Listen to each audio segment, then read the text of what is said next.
comrade workers, attention. Today we celebrate the birthday of the revolution and the 100th anniversary of the Communist Manifesto of Comrade Karl Marx. Today we salute the Union of Soviet Socialist Republics, which together with her neighbors is the greatest force for peace that the world has ever known. Poland is with us. Czechoslovakia is with us. Germany is with us. China is with us. All over the world, communism is on the march. The people wake from their sleep. The idea of world revolution is no longer a mere dream. The Soviet Union will triumph in peace as it has triumphed in war. We are the strongest nation in the world. We are the friendliest nation in the world. All honor to the Republic and to Marshal Stalin, the father of the Republic. That's enough, Charlie. Kill it.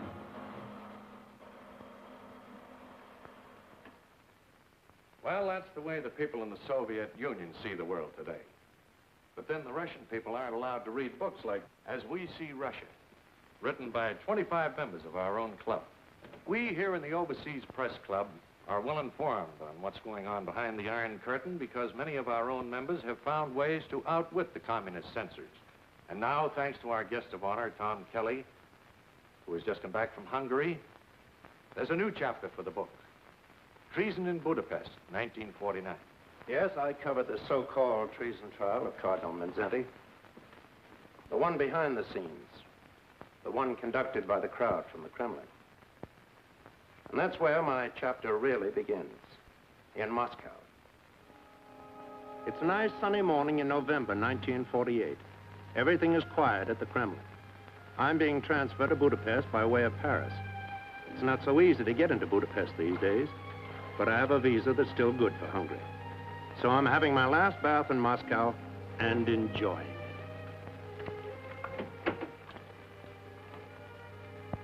it. Waiter, leave that tray on the center table and hand me a towel, will you please?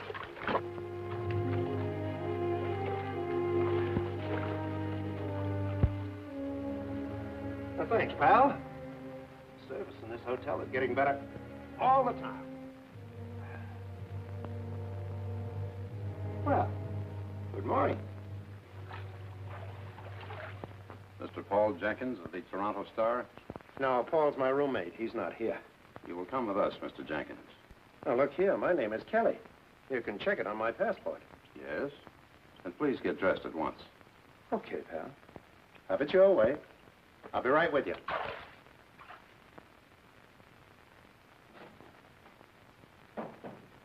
Ah, Mr. Kelly. My apologies. Someone has made an unfortunate mistake. Well, what about Jenkins? He's a nice guy. Mr. Jenkins is returning home tomorrow. We found it advisable to revoke his visa. I guess maybe he's homesick. I see you're leaving for Paris. Uh-huh. Little vacation. You know, wine, women, song. Well, good morning, Mr. Kelly, and have a nice time. Oh, just one thing, Commissar. Yes. You promised to make some inquiries for me about George Polk. Polk?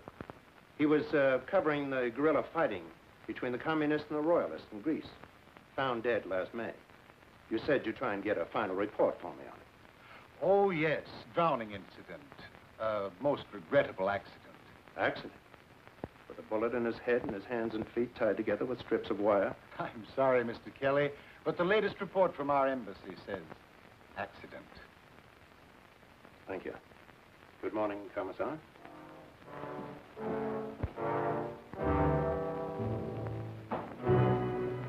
Accident. I didn't like the sound of that. I was doing the same kind of job, and I might wind up in Budapest just as George Polk did in Greece. But the story looked so hot, I figured it was worth the risk. So I made my plans accordingly with the Paris office. Sure, I went through all the motions of a visiting fireman having a wonderful time in gay parade, just in case anybody was watching. But after a few days, I stopped playing fireman, and I set out for Budapest.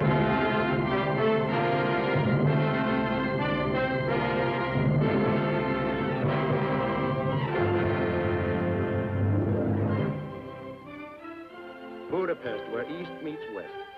And the Blue Danube is something more than a waltz by Johann Strauss. For a moment, it looked as if nothing had happened, as if everything were just the same as it had been when I was here 10 years ago. But everything wasn't the same.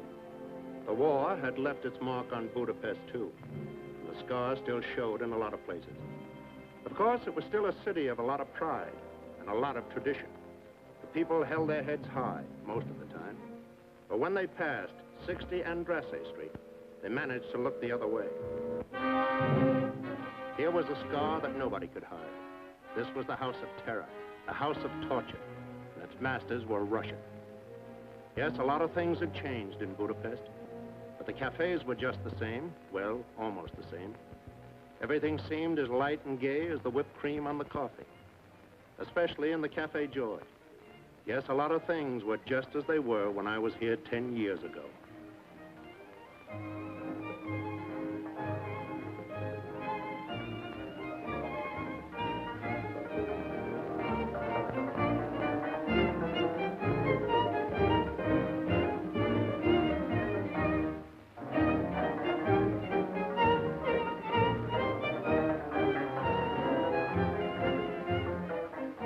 Hello, Thomas. Have some coffee. Same old Sandor, always in character. I've been away 10 years, and you act as if it's been 10 minutes. 10 minutes, 10 years. What's the difference? Just a few more ejection slips, that's all. Same old Janusz. Welcome, Mr. Kelly. And if I might make a suggestion, Doctor, I'd like to say that your second act is... You may not make a suggestion. If the doctor would only listen to me. Could be a first-rate playwright like Molnar, instead of a second-rate physician whom nobody wants around. Well, Mr. Kelly, for your dinner, goulash, of course. You always did like that goulash, yes? Well, confidentially, I flew over from Paris just to get the recipe for the goulash. Ah, yes. You always did want that recipe. Well, who knows? Perhaps this time can be arranged. Tell me something, Sandor. Is it just my imagination, or are all the Russians sitting on one side of the room and just the Hungarians on the other? Yes, my friend, that's the way it is in Budapest today. I see. And just where do you sit? Dr. Deshti is the man in the middle. I simply believe in the art of survival. Janusz, are you going to make a report of this to the secret police? No, Dr. Deshti. I would be careful about Janusz. I don't think he can be trusted. Is there anyone in Budapest today who can be trusted? No one, except me. You ought to be ashamed of yourself, Sander, wasting your time on trash like this. Even if you don't believe in anything anymore, you ought to do better by your characters. They don't stand for anything. It's just an empty play about empty people. I know it is a perfect reflection of me. Sit down, Stephanie. Kelly doesn't approve of me either. Miss Stephanie Varner, Mr. Thomas Kelly. How do you do? Hello. Kelly. We used to sing a song about a man named Kelly in France during the war. Has anybody here seen Kelly? Kelly with the green necktie. Well, I'm not the guy, but I do have a beautiful green tie. I'll wear it for you next time. What brings you to Budapest, Mr. Kelly? I want to find out how the Russians are taking over Budapest. Whatever they're doing, they're being quite legal about it. A couple of years ago, the communists polled only 21% of the vote. Now they're the major party. Control the government, the newspapers, and the schools. How come? The 21% was the last free election. Some changes were inevitable, and not all of them are bad. Some people said the same thing under Hitler. Speaking of Adolf, isn't that a Nazi song they're singing? Yes. We still have a few left. Even... We'll fight forevermore, for we know we are the only tolling one. If you must play German music, let it at least be German. Let Nazi music stay dead with the Nazis.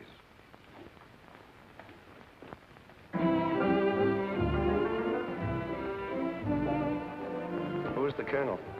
Alexander Melnikov, the liaison between the Russian army who liberated us and the Hungarian police who protect us. How nicely you put it. They say, of course, that Melnikov is in love with Budapest, and a Russian in love with Budapest Is still a Russian. Please forgive me, Mr. Kelly. I only dropped in to return Sander's play. I shall hope to see you again while you are here. Good evening, Sander. What a lovely brush off. Now, let's see. Where were we politically? Oh, yes. I was just going to ask her, what about the church? Does Cardinal Mindzhenty have a chance? This name is not to be thrown around in public. Will you excuse me, please? I have an urgent appointment in the bar.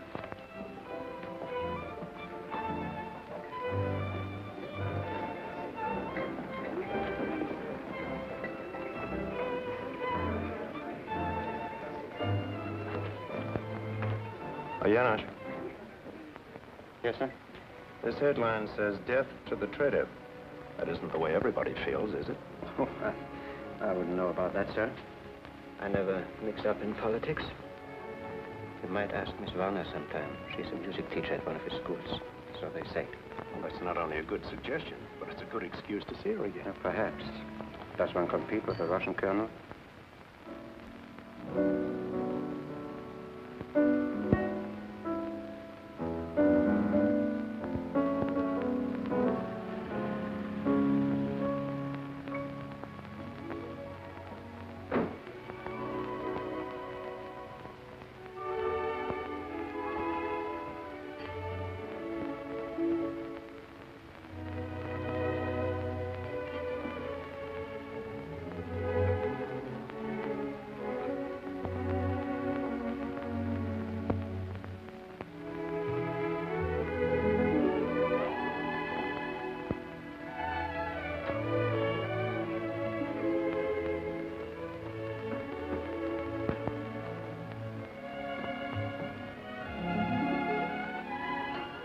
Darling.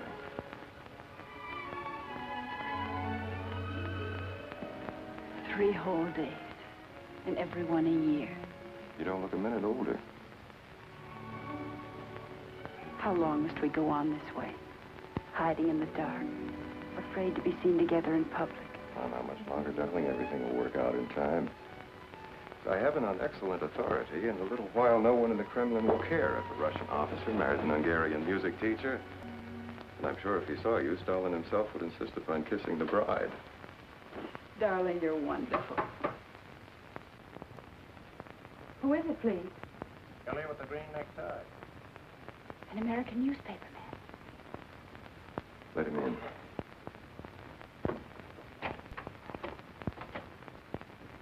How did you know where I lived? Who told you?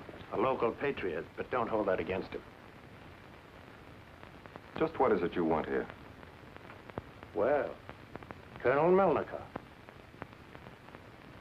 Look, I guess I didn't go about this in the right way. But a report has to begin somewhere. I would suggest, Mr. Kelly, if you wish official information, that you go through official channels. Oh, I will.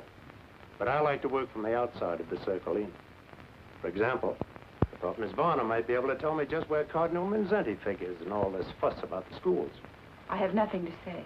If you wish to know something about the Cardinal, why don't you speak with the man himself? He isn't a prisoner. Thanks, Colonel. That's a very good idea. Well, good night, Miss Bonner. Colonel Melnikov. And thanks. Oh, I seem to be out of matches. There are some on the piano. Thanks.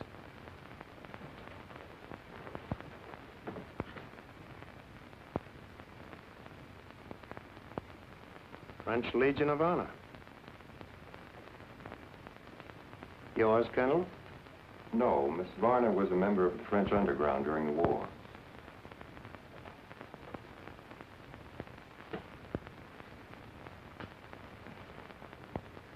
One moment, Mr. Kelly. To me, this matter seems to be purely a domestic issue. Why should it concern you and your American newspapers? Or are you a Catholic? No, I'm north about it. But don't you remember, Colonel, the Allies signed a peace treaty with Hungary at the end of the war? Russia was one of the Allies.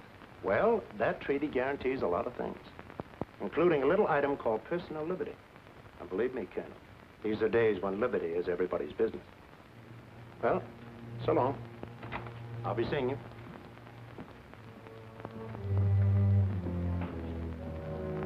These Americans are impossible. This question about Mindzhenty. Perhaps I should have explained that Mindzhenty is an enemy of the state. He must submit or he must be eliminated. Kelly will learn it is the same here as in the Soviet Union. There can only be one party and one state, and the church is... Darling, what do these things matter to you and me? Nothing, except you're a communist, I'm not, and never will be. But we belong to each other. Politics can't change that. Oh, Alex, I want so much to believe that. But right now, I feel ashamed. Ashamed? Why? Kelly said liberty is everybody's business. Liberty is just a word. A dangerous word. Is that it? Nonsense. It wasn't easy to find the Cardinal. The state had taken over his schools. He wasn't in Budapest, and he wasn't in Esztergom. 3 days later, I was right back where I started, in the Café George. Hello, Colonel. Here to join me for lunch? No, Mr. Kelly. If I thought you really meant the invitation, I would be delighted to accept. Well, of course I meant it. Thank you very much. If you don't mind, should we sit over there? Suits me.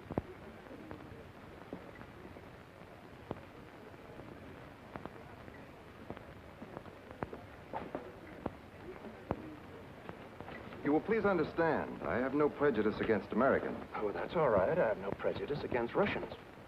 In many respects, we are so much alike. Uh-huh.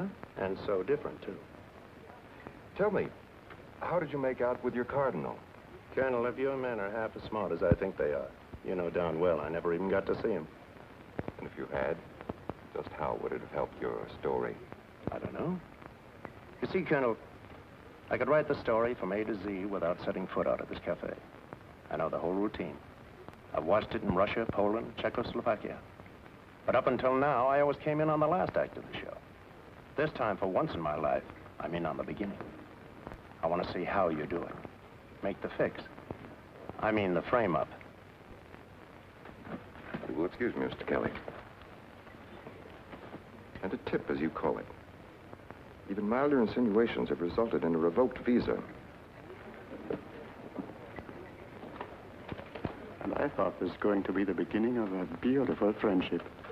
So did I.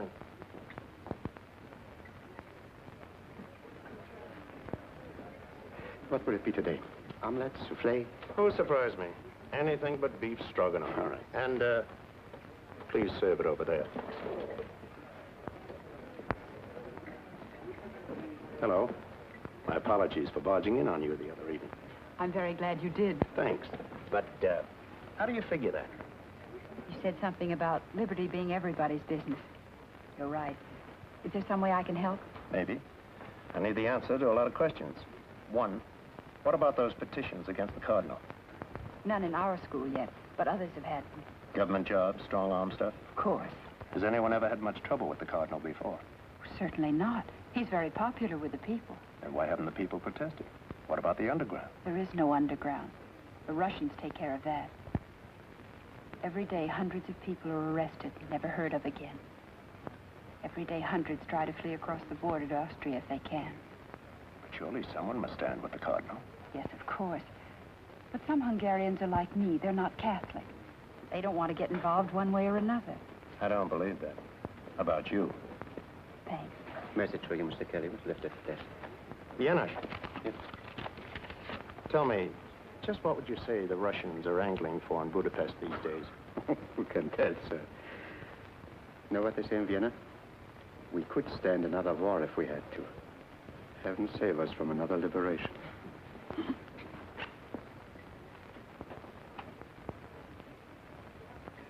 Do you know what that means? I think so. Mr. Kelly, if I could get hold of a decent car, how would you like to go for a drive in the country some afternoon soon? Well, now you're talking. But if that tip isn't on the level, we may be followed. You may be taking a big chance. I know. But it's everybody's business now, isn't it?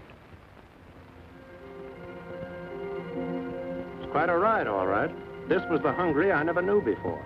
No cafes, no boulevards, practically no roads. And in no time at all, we were completely lost. And if it hadn't been for a certain farmer and his dog, we would never have found the Mindzhenty farm. As a matter of fact, it was the Cardinal who found us.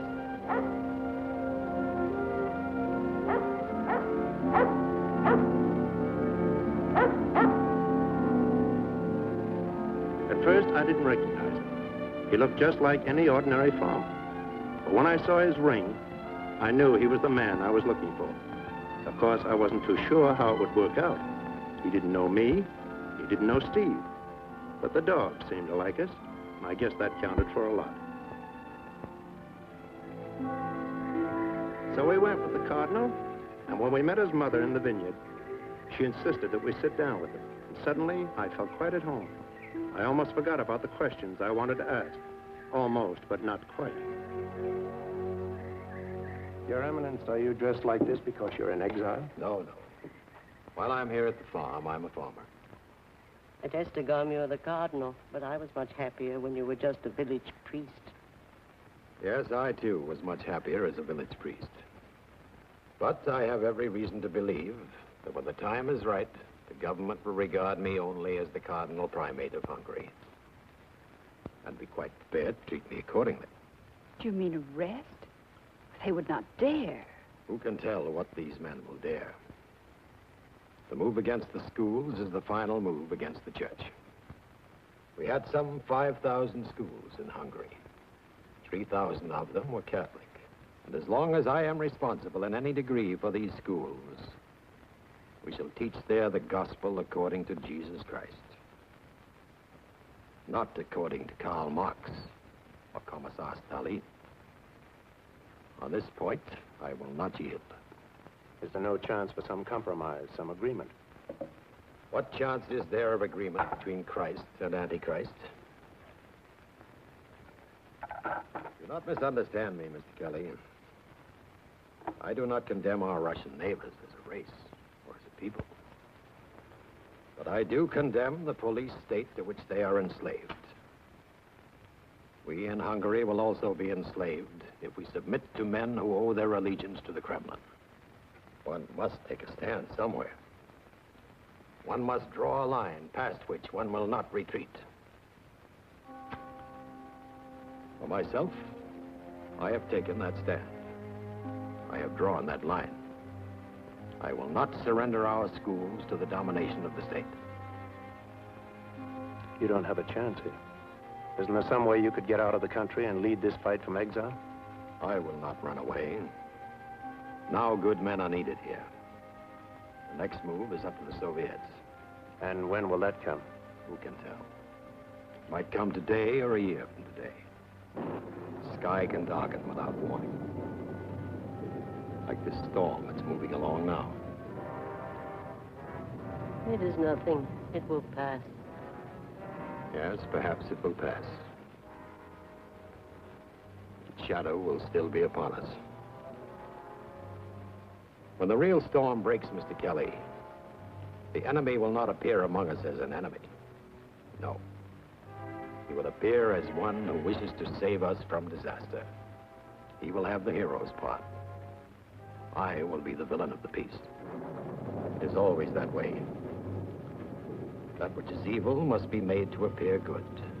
That which is good must be made to appear evil. So it was with Hitler when he moved into Poland. So it is now with Stalin when he moves into Hungary. How do you feel about all this? I'm not worried for my son. I'm worried for Hungary. To me, sometimes when a storm is in the making, it's a relief to say, let it come. Let it come fast. And hard.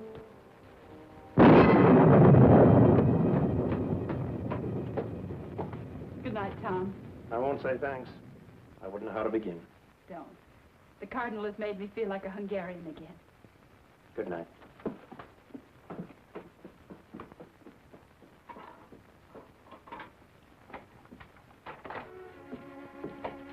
Alex.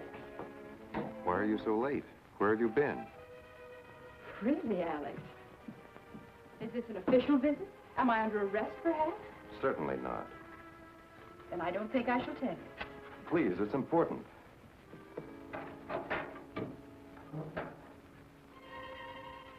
Kelly and I went to visit Cardinal Mindzhenty at his mother's farm. He's truly a remarkable man. I do not understand. Why should you do such a thing? Why should you want to?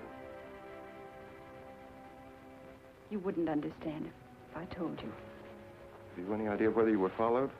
I don't think so. Well, that is fortunate. But you must promise me something. Promise me you will never try to see this Mindzhenty again. Why?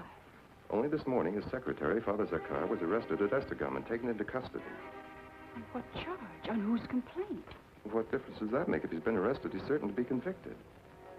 Darling, Mindzhenty's a traitor, and so are all those who stand with him. I'm afraid for you. Your life is my life. Now, give me your promise. I will not promise. I am a Hungarian, and I can go where I please in my own country. Yes, you are a Hungarian. But you may not go where you please anymore. You're mistaken, Alex. Darling, please face the realities of life. Your country is free in name only. Actually, it is a province of the Soviet Union. I will never admit that. Stephanie, this is no time for sentiment. I know. This is the time to face the realities of life.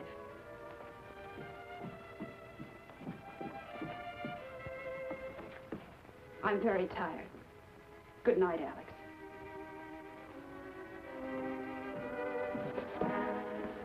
Good night.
Ministry of Education. Miss Varner, this music which you are playing, it is not on the approved list of the Politburo. But it is one of our oldest songs. I learned it when I was a child in school. You will play it no more. I have here a petition in the matter of Josef Mindzhenty. You will sign first, the class will sign after you. A petition? What kind of petition? A petition demanding the arrest of Mindzhenty as a traitor to the state. But the Cardinal is not a traitor. To us, he is a hero. Silence. Do you want to be known as traitors, too? I will give you one more chance.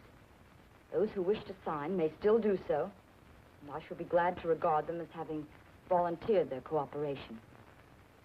Now, Miss Varner, you will sign first, then your class.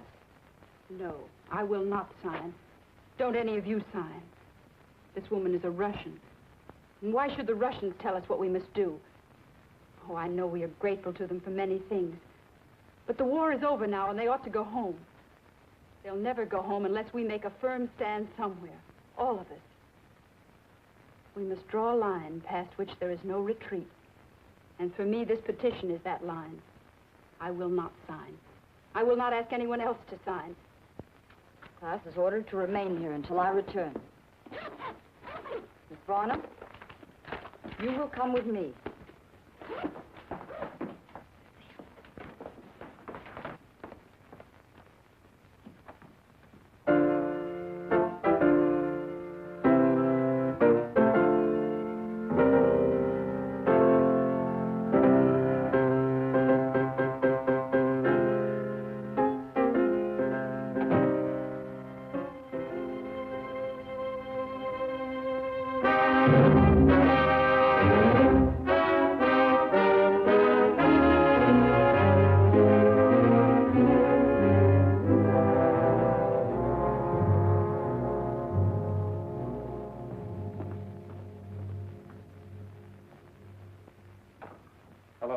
Man has been waiting since early afternoon. Can I see you alone for a moment? Very well.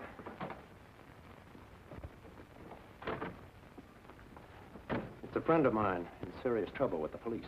I never interfere in police matters. It's a friend of yours, too. Stephanie. Are you sure? Absolutely. I was supposed to pick her up after school, but the secret police beat me to her. She's right here in this building.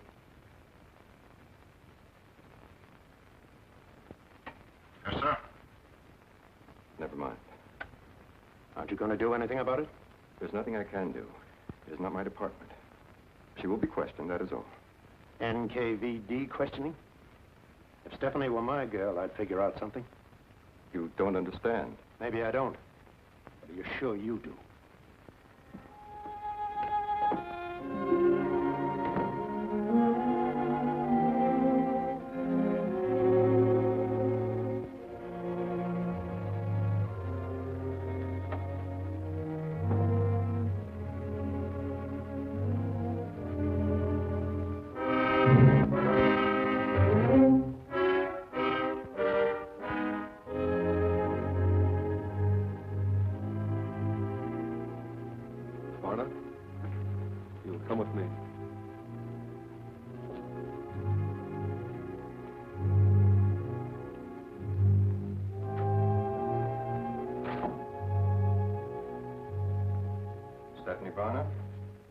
Sit down, Miss Varner.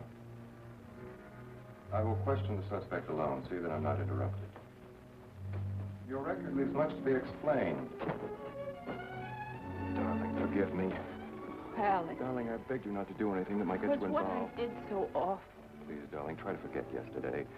You're leaving Budapest at once. I've arranged a visa. I will not run away. Stephanie, be reasonable. Do you realize it is not safe for us to see each other now? And if you remain here, I may not be able to protect you. Protect me? Were you able to protect me last night? Or this morning? If I tried to help you then, I could do nothing for you now. Please believe me, you must either conform to things as they are in Budapest, or you must leave, now, at once. I must stay. Now is the time when good men are needed here. And women, too. May I go now, Alex? You patriotic little fool.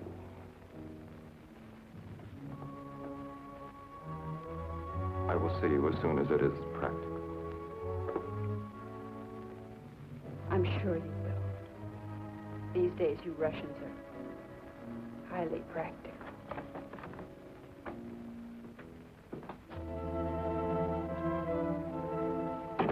Stephanie.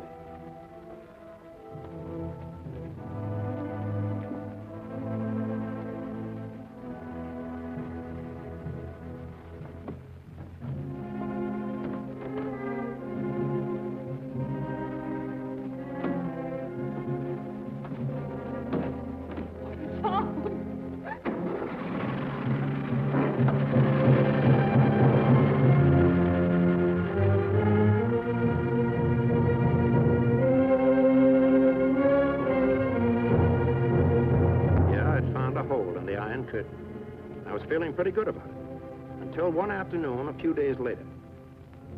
I got a summons to drop in on Colonel Melnikov. Wasn't sure what was on the fire, until I stepped inside and a familiar voice said, Ah, Mr. Kelly. Mr. Bela. So nice to see you again. Trust you enjoyed your vacation. Loved it. I live for wine, women, and song. They have come to our attention, Mr. Kelly, certain articles recently appearing in the American newspapers which are, well, vaguely reminiscent of your style. Oh, interesting. Is my byline on them? No. Well, then they can't be mine. My contract calls for my name to appear on every article I write. Oh, I see. And the office is very careful not to violate a contract. Of course. That's all, Mr. Kelly. Thank you. Not at all. Tell me, Mr. Beloff, is there any statement you would care to make on the general situation in Hungary at the present time? I'm only a visitor here, and besides, I make it a point never to interfere in the affairs of a friendly neighbor. Okay, Mr. Beloff, and thank you.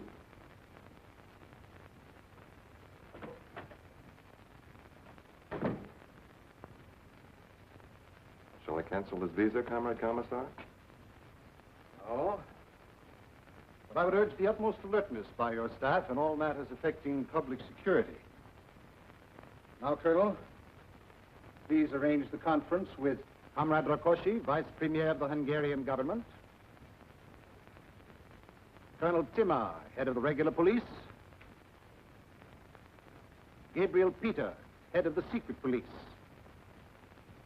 I need hardly remind you, gentlemen, that the Politburo in Moscow is not interested in explanations. It deals only with results. And the results in the case of Josef Mindzhenty have been negligible. Someone has failed miserably. Comrade Rákosi, as Vice Premier of the Hungarian government, for all practical purposes, you are Hungary. How do you analyze the situation? What else could we do? We took over the schools, but most of the teachers, in their hearts, are still loyal to Mindzhenty. We have given him every opportunity to escape, to leave the country. He refuses to leave. I assure you, Comrade Commissar, you will not find it easy to intimidate this man. How distressing. You do not understand, Comrade Commissar. The Cardinal is still very popular with the people, in spite of our attacks upon him in the newspapers. Perhaps, comrade, you will remember, he was a leader in the anti-Nazi resistance. And at heart, he is a peasant of the peasants. He opposed our program for land redistribution, yes, but only because it didn't give a nut to every farmer. If we proceed against him now without some real evidence, it might prove to be disastrous. If we do not proceed against him now, Comrade Colonel, it will also prove to be disastrous. Let us be realistic, gentlemen. You see that this cardinal is now under house arrest in the cathedral at Estival. I ask you, in all logic, how much longer do you Hungarians think you can continue to play out this little farce which you call protective custody? Either the man is under arrest or he's not under arrest. Each day that he remains at liberty, the prestige of your government suffers. The prestige of the Soviet Union suffers.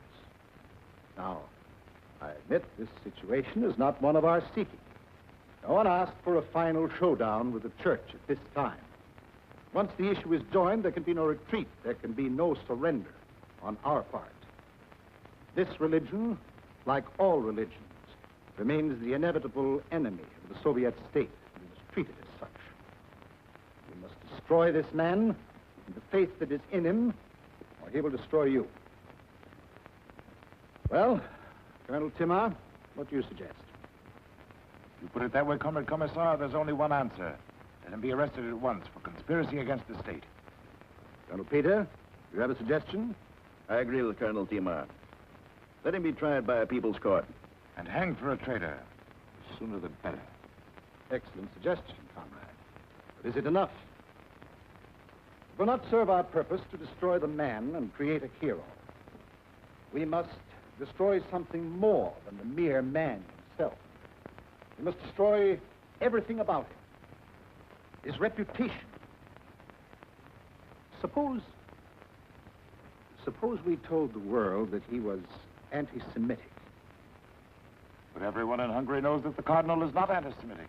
He protected the Jews against the Nazis. He even hid them in his own cellars. But the world outside does not know about that. The charge of anti-Semitism will be effective in time. If we repeat it often enough. Like Hitler, you mean? The technique of the big lie? Thank you, Colonel.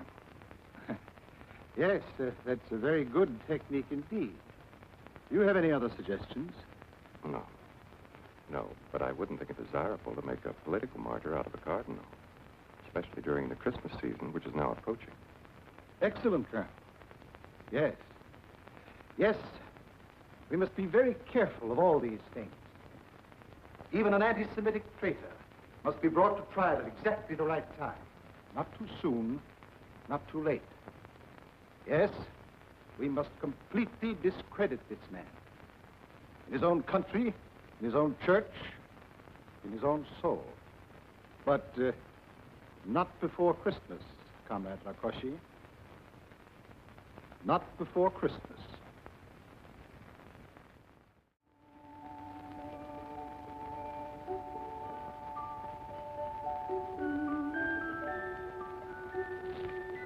With best wishes from our chef for a very Merry Christmas Eve. Beautiful. Perfect.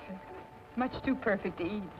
Oh, and here's something for our friend in the kitchen with my compliments. And something for you, too. Why, thank you, sir. Thank you very much, sir. I know our chef would like to thank you personally. He's rushing to catch a plane. He's spending his holidays with relatives in Switzerland. Janos! Champagne. This is a great day for me. I have been sued for plagiarism. Isn't it wonderful? Plagiarism? Boy, that's serious. That's literary larceny. Oh, my dear boy. In Budapest, it is taken for granted that sooner or later in the theater, everybody steals from someone else. The question at issue is not, did you steal the play from so-and-so? The question is one of good taste. Was the play of so-and-so worth stealing?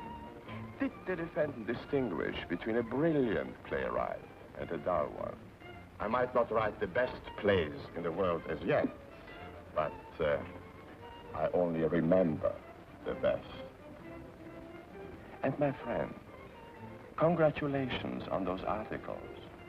Articles? What articles? The unsigned ones, which have been appearing in American newspapers. Quite daring, quite indiscreet. One wonders how you got the recipe for getting them out of Hungary. To Miss Warner? No. If we are to drink a toast, let us drink to freedom. What kind of odds are they quoting around here on freedom these days? Not half enough, old boy.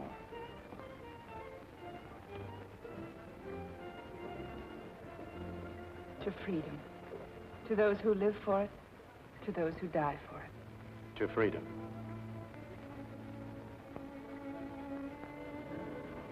Well, will you excuse me for a moment? I see one of my lawyers is at the bar, and if I play my cards right, who knows? He might even pay for my dinner.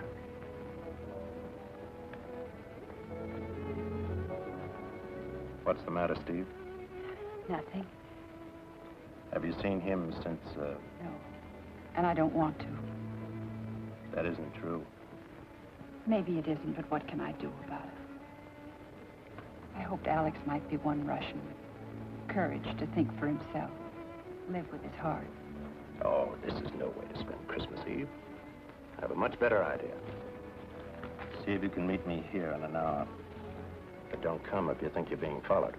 What is it? Now, don't ask any questions. It'll take your mind off things. All right, Tom. Thanks. Forget it. Take extra good care of yourself, Janos. Oh, I will, sir. And you might wrap up that cake. I may want to take it with me.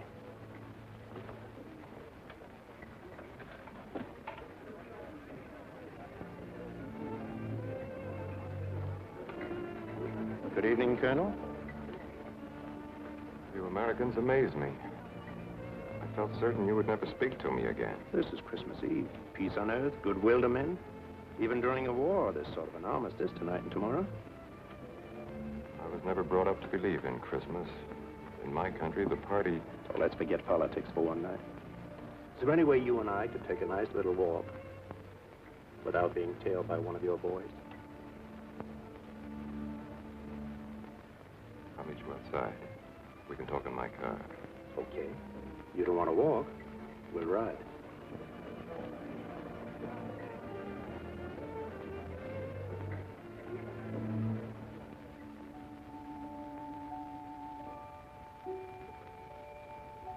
Merry Christmas.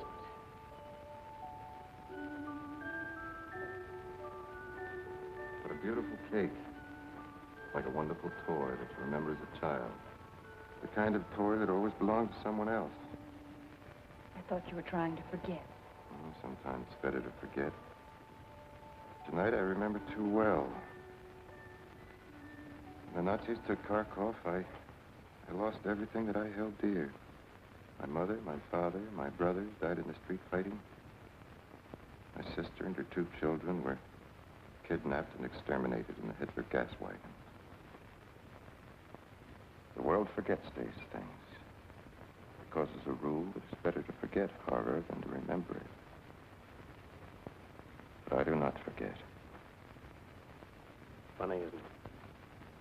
We both fought to turn the Nazis back. So did I. We won that battle together. But now we have to go underground. in a borrowed cellar, to eat Christmas cake together. How do you figure that out, Alex? Sometimes there are difficulties between countries that do not exist between individuals. Well, good night, all. I'm going up on a roof and see if Santa Claus can break through the iron curtain and get down a few chimneys. Good night, Tom. Oh.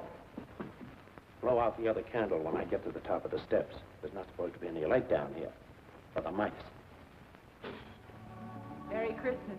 Merry Christmas, Kelly. And thanks. Merry Christmas. Individuals.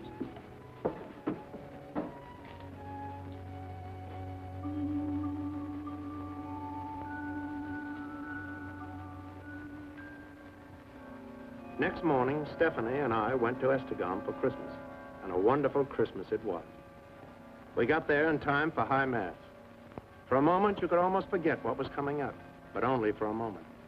When I took a look at the guards, I knew they hadn't come to pray. I knew this was the end of the road, and so did the Cardinal and everyone else in that church. And so, my dear good people, the days of the Caesars are always with us. The innocent are massacred. The brave are compelled to go into exile, like the Holy Family itself on its flight into Egypt. Yet the word of God abides in the hearts of men. Nothing can destroy that. For it is the only reality that transcends all other reality. Today, Christ is born again for our redemption. And so we too are born again. And so on this, the birthday of all mankind, let us stand firm in that faith which makes us free men.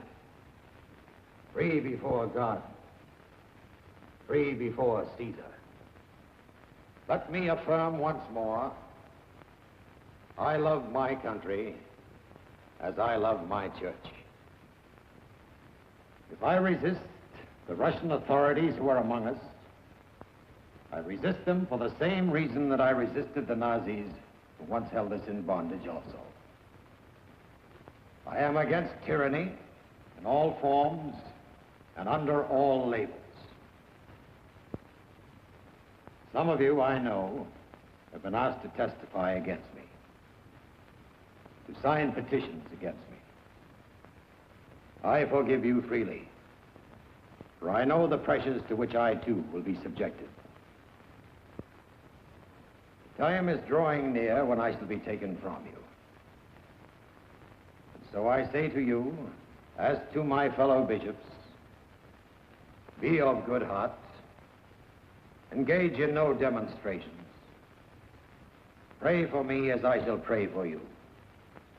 And remember, please, now and as always, I pray for a world of charity, a world of justice. I pray for my accusers, as I pray for you, my own people. And today, on his birthday, may God be with you, and all the days of your lives.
Have you had word from your secretary, Father Zorkov? No word, Mother. They will torture him, of course. They will tell the world that he has confessed to all kinds of things. Yes, they will say that he has confessed. It's always the way.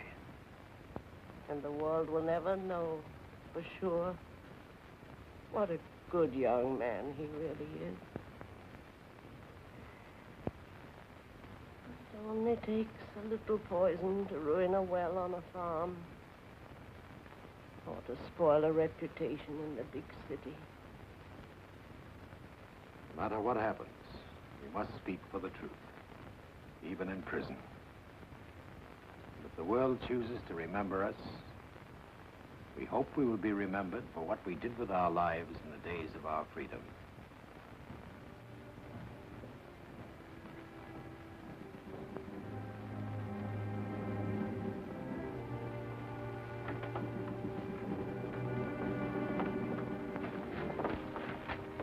It's my duty to announce that you're under arrest. So it has come at last.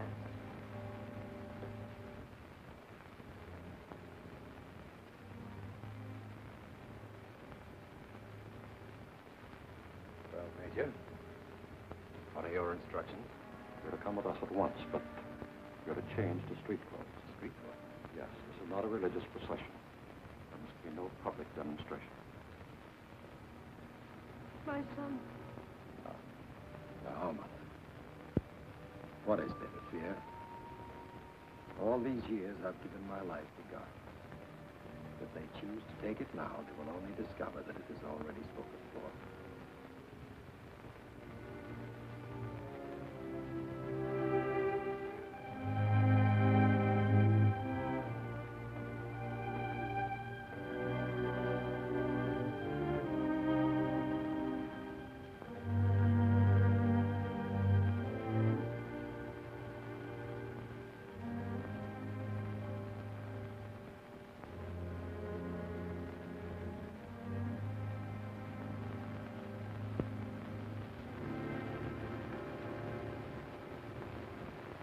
I have partaken in no conspiracy whatsoever. I shall not make any confession. If, however, you should read that I confess, and even see it authenticated by my signature,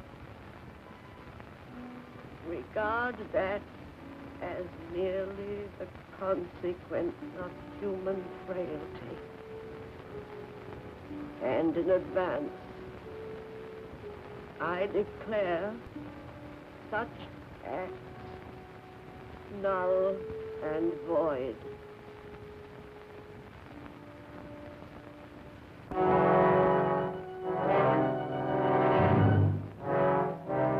And so the real trial began. The trial that nobody ever heard about. Tell us again, when did you first begin to conspire against the Hungarian state? I have not conspired against the Hungarian state. But you have refused to cooperate with the government, have you not?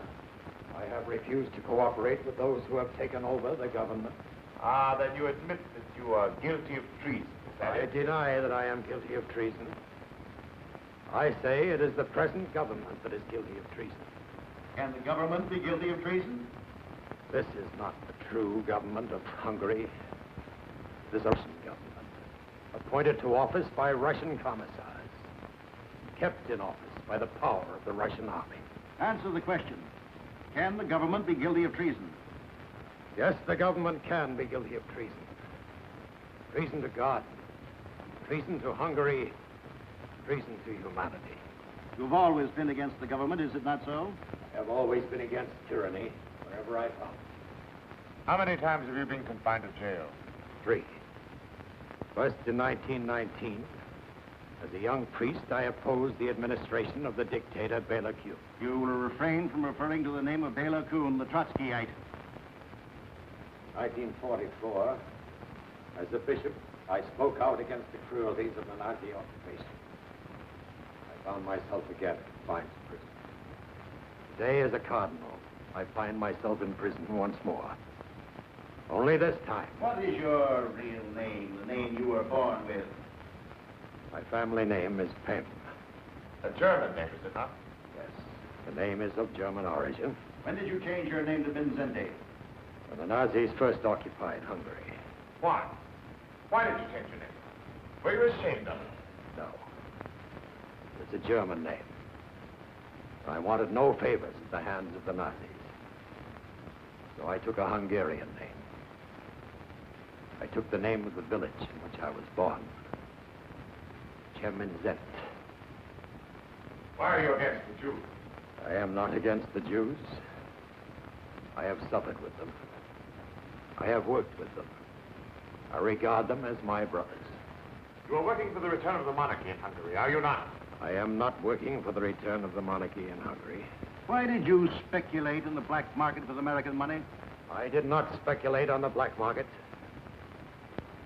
I bought clothing and food for the poor, with the specific approval of the government. You're working with the Pope to bring the whole world to war with Russia, are you not? That is not true. The Pope prays for peace. He works for peace. But you have an allegiance to the Pope, is it not so? Yes. Matter spiritual, I have an allegiance to the Pope. As between your allegiance to the Pope and your allegiance to Hungary, which would you say is the greater? I do not have to choose between my God and my country. I find it quite simple. Love the one without betraying the other.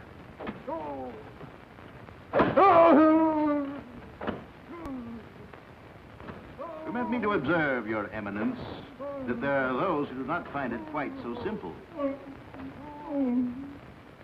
Your secretary has confessed many times. Every day he confesses a little more. Come, Your Eminence. Why permit a young man to suffer needlessly? Give us your confession now. Let there be an end to all these questions. No. I will never confess. For I have done nothing to injure my country. Neither has my secretary, Father Zokar. You say he has confessed. I say it is because you have tortured him beyond the point of endurance. I say... Mother of mercy.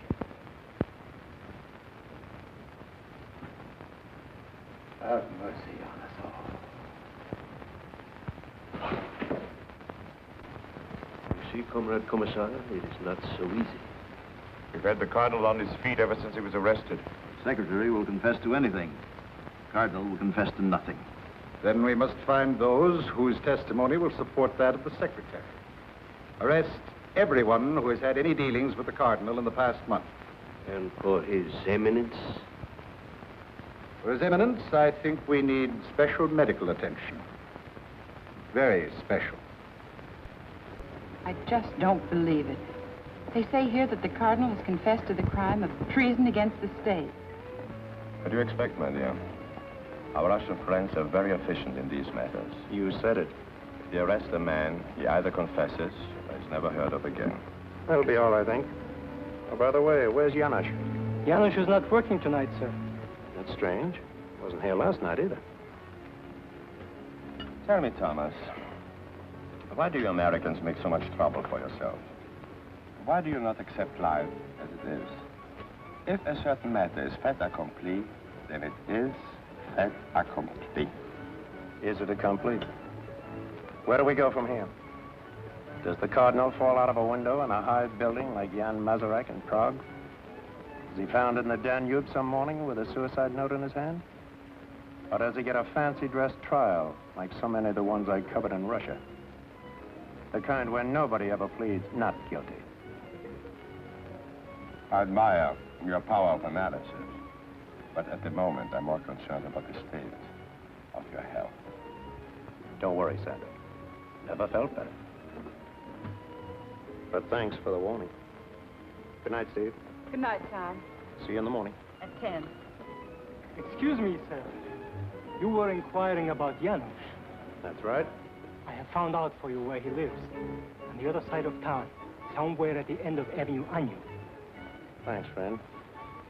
I may want to send him an old Christmas card. This doesn't make sense. It isn't credible. If His Eminence has been meddling in politics, he has to take his chances, just like anyone else. Meddling? The Russians are doing the meddling. They have stolen a whole country from us, and what do? We sit around in the cafes as if nothing had happened. We drink our coffee, read our newspapers, and wonder whether the Cardinal was a little out of line here and there. Maybe more of us should be out of line with him. A few people would just stand together. They probably disappear separately. If I may say so, Stephanie, I'm afraid you're much too impressed with Kelly. And your acceptance of even temporary employment as secretary is most indiscreet. Kelly is a very courageous man. Perhaps so. But he's a very bad reporter.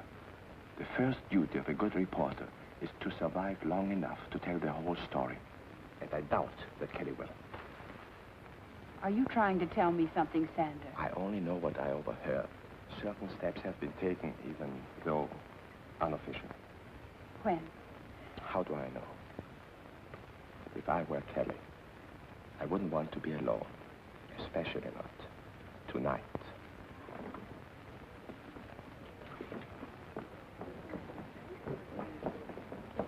Did Mr. Kelly, the American newspaper man, take a cab? Yes, Miss Ron.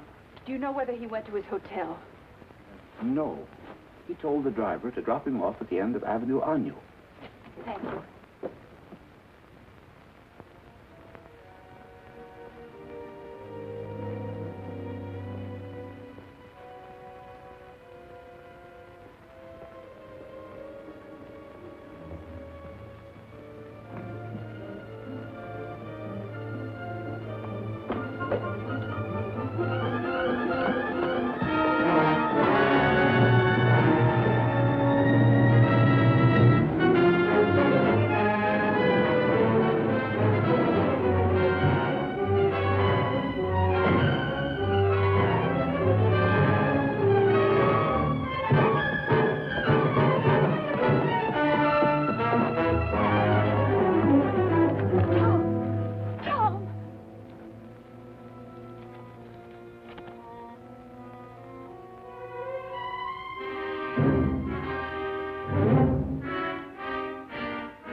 Close call for Tom. No one knew whether he would pull through or not. But the doctors were trying to put him together again, as best they could.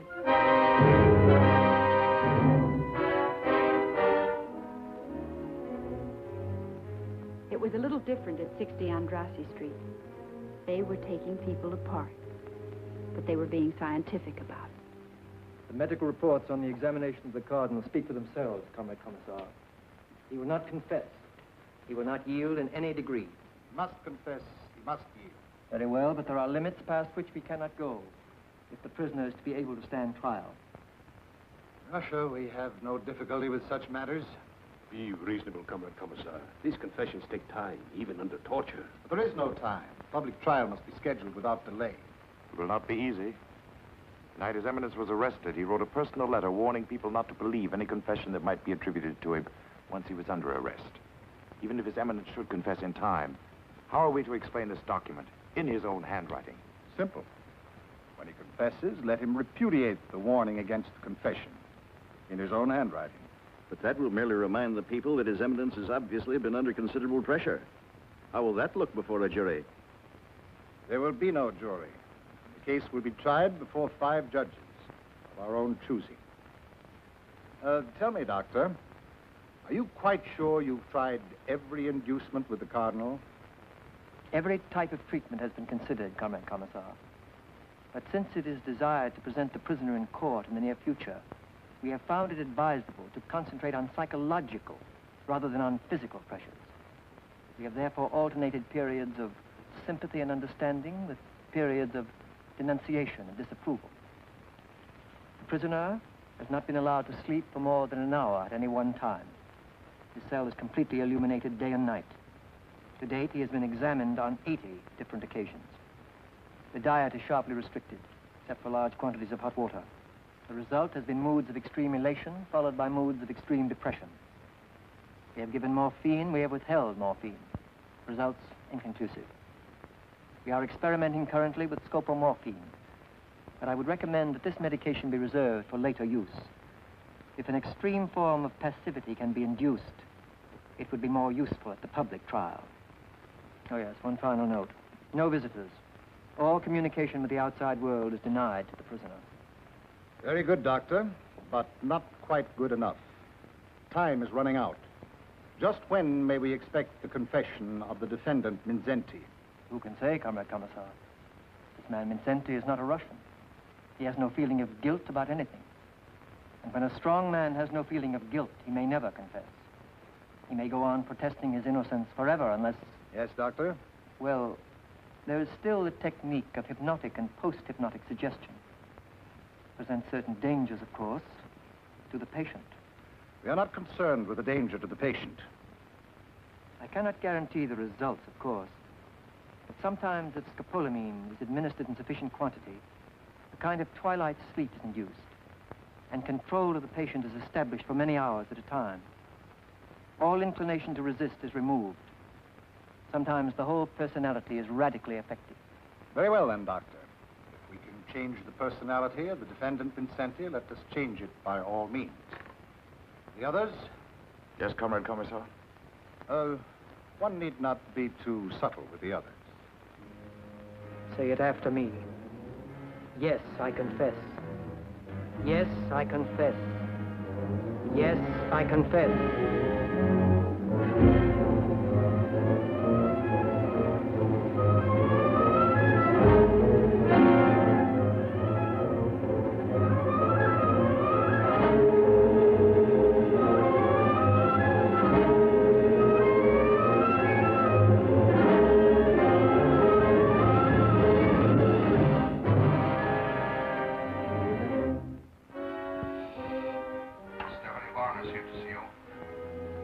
Have her come in.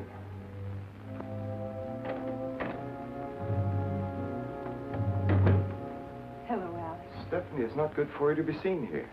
Do you know of a safer place? See that I'm not disturbed. For your private files. Heil Hitler, Heil Stalin. Where did you get this? It must be some joke. It's no joke, Alex. This is the calling card of a new kind of street gang. They attacked Tom Kelly last night on a little side street. Why didn't Kelly come here himself? Because he's still unconscious in the hospital. What will you do with this Nazi gang? One street fight does not make a battle. There are no Nazis in Budapest anymore. Oh, yes, there are. They call themselves the Arrow Cross. And they're barbarians, even if you take them over and call them communists. Stephanie, enough of this. Vilmos Olty, who's going to preside over the Cardinal's so-called trial. Olty is a leader in the Arrow Cross, worked for the Nazis all through the war. And now he's going to sit in judgment on a man who fought against the Nazis all through the war. This is merely a matter of temporary policy. And policy is made by the party. But Alex, you have to live with that policy. How can you collaborate with the Nazis? Where is your conscience? Conscience? If you mean personal responsibility, all responsibility is in the party. And the party, through the Politburo, is the sum total of everything we are. And the party can do no wrong? The party can do no wrong. Then all the Russians who died to stop Hitler have died in vain. Because Hitler lives on in you and every other Russian that plays the game the way that Hitler played it. What would you have me do? Face one question honestly. Are you living for yourself, or are you living for the 14 men who rule in the Kremlin? A Russian must either live for them or die for them. There is no choice. You're wrong, my darling. There's always a choice.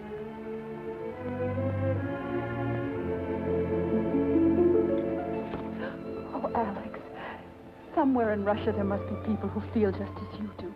Thousands of them, millions of them. Oh, I know there's no such thing as an underground in Russia, but maybe it's time someone started one. Maybe a person-to-person relay system that tells the people the truth about what's going on in Hungary and the rest of the world. Don't you see, darling? There's our choice. Oh, I know it wouldn't be a very long life, but it would be a wonderful one while it lasted. We'd have something to live for, and when the time came, we'd have something to die for, too. Do I intrude, Comrade Colonel? Not at all. I have just finished my questioning of the suspect. Lieutenant, you will take Miss Varn into custody at once. Remand her for further examination. Charges, espionage, and treason. Well, congratulations, Colonel. Secret police have had this woman under surveillance for quite some time. There is no choice. Heil Hitler, Heil Stalin.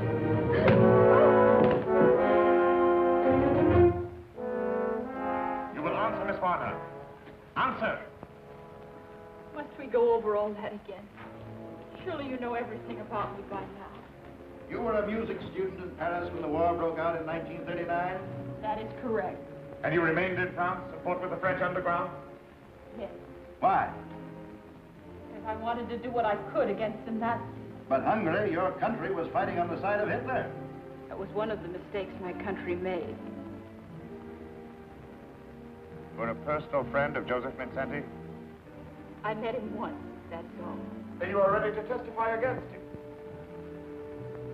I know nothing. How can I testify? You're conspiring with Mindzhenty to overthrow the government. Confess it now while there's still time to confess. I have nothing to confess. Answer the questions, Miss Warner. You will answer the questions.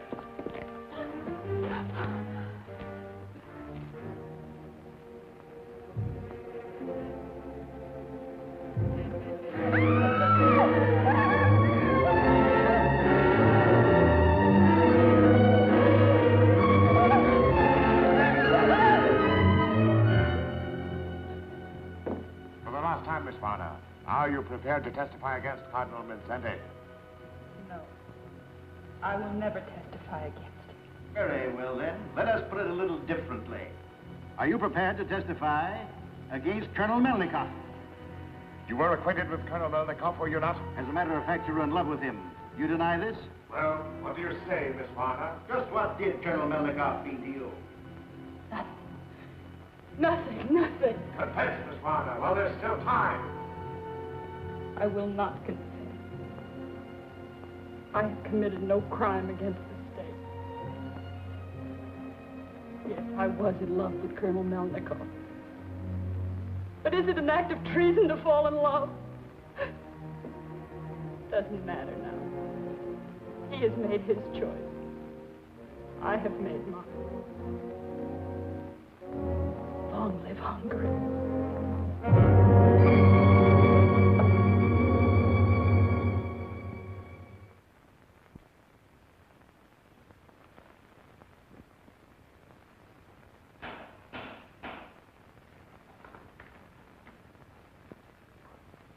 The record will show that all of the 7 defendants are charged with conspiracy to commit treason against the state, and that all 7 have confessed. Father Nodge, Prince Esterhazy, Father Zakar, Laszlo Todt, Father Ishbanki, Professor Voronoi, and the chief conspirator, Josef Mindzhenty. There remains for this court only the problem of determining the degree of guilt for each of the defendants. And for the defendant Mindzhenty, the state prosecutor asks the penalty of death. In his own behalf, the defendant Mindzhenty submits to the court the following statement. In his own handwriting, I wish to lessen the present tension and voluntarily admit that, in principle, I committed the acts in the indictment. After 35 days of constant meditation, I consider that an agreement between church and state is necessary. I hereby willingly declare, free of pressure, that I am willing to withdraw from the exercise of my duties as cardinal for a time. The prisoner may rise and address the court. The prisoner may rise and address the court.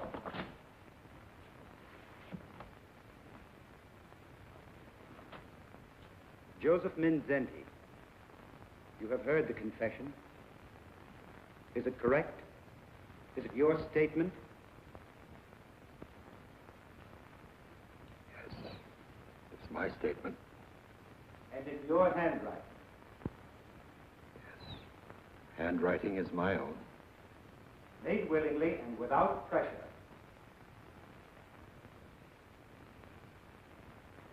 I wish for peace. Peace for my church. Peace for my country. Take the prisoner away. Sentence will be passed Tuesday.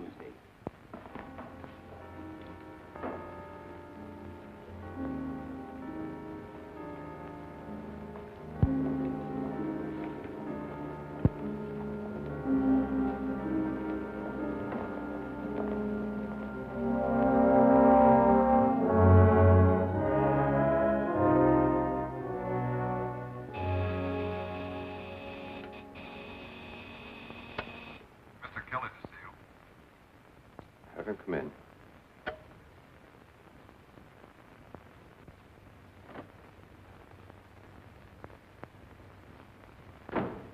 Where's Stephanie? I have no idea. Look, Alex, this is a girl you love, and she hasn't been seen since the afternoon she came here to see you. If you have not already made arrangements to leave Budapest, I would suggest that you do so at the first opportunity. I'm not leaving Budapest until I get the whole story of what's been going on here. The trial was well covered by the press. The trial was well covered by a select group of local correspondents who never had a chance to speak with the Cardinal. There were 2 American newspapermen present. Why don't you talk with them? I have. I refused to sign your statement saying there was no censorship. Sure, the Cardinal confesses. But to what? Nothing that matters. Nothing that makes him guilty of treason. You Americans are so naive. Always it is the individual you are thinking about. You mean you don't even think of Stephanie anymore? Where the welfare of the state is concerned, what does it matter who lives and who dies? Sure. What is the difference? If you Russians are going to make the whole world over in a hurry, someone's bound to get hurt. Sometimes it's 10 million of your own people locked up in slave labor camps.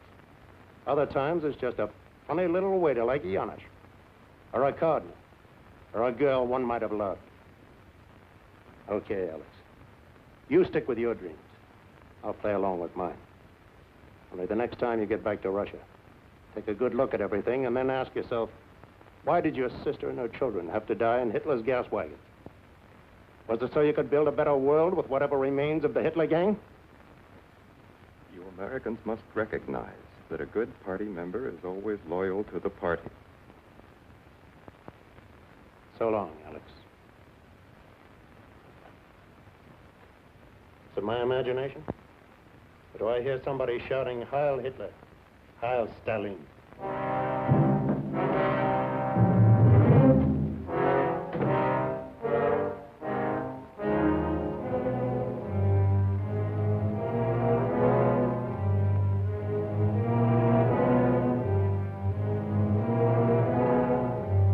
But when they got around to passing sentence on the Cardinal, Alex wasn't in court. He was in Stephanie's apartment, trying to live over the memories of a girl he had not been able to protect.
Requests a statement from the defendant, Josef Mindzhenty.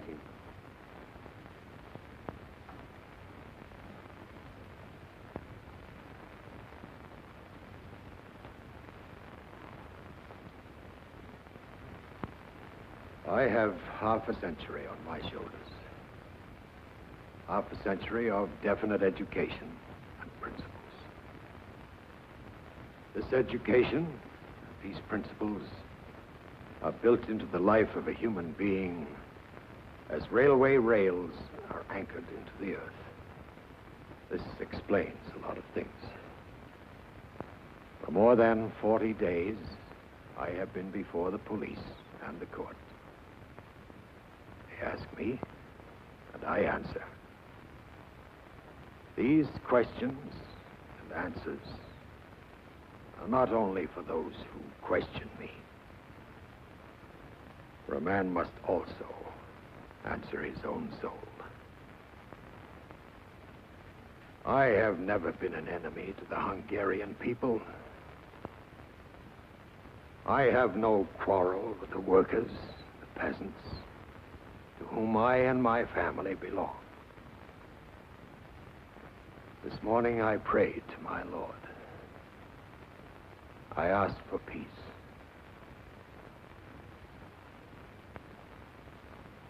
I have no quarrel with the Russian people, but I do condemn the police state to which they are enslaved.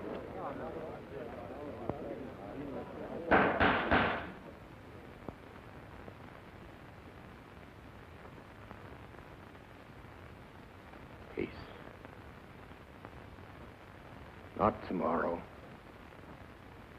Not in the distant future. Peace in our time. Josef Mindzhenty, you are sentenced to imprisonment for the remainder of your natural life. Peace.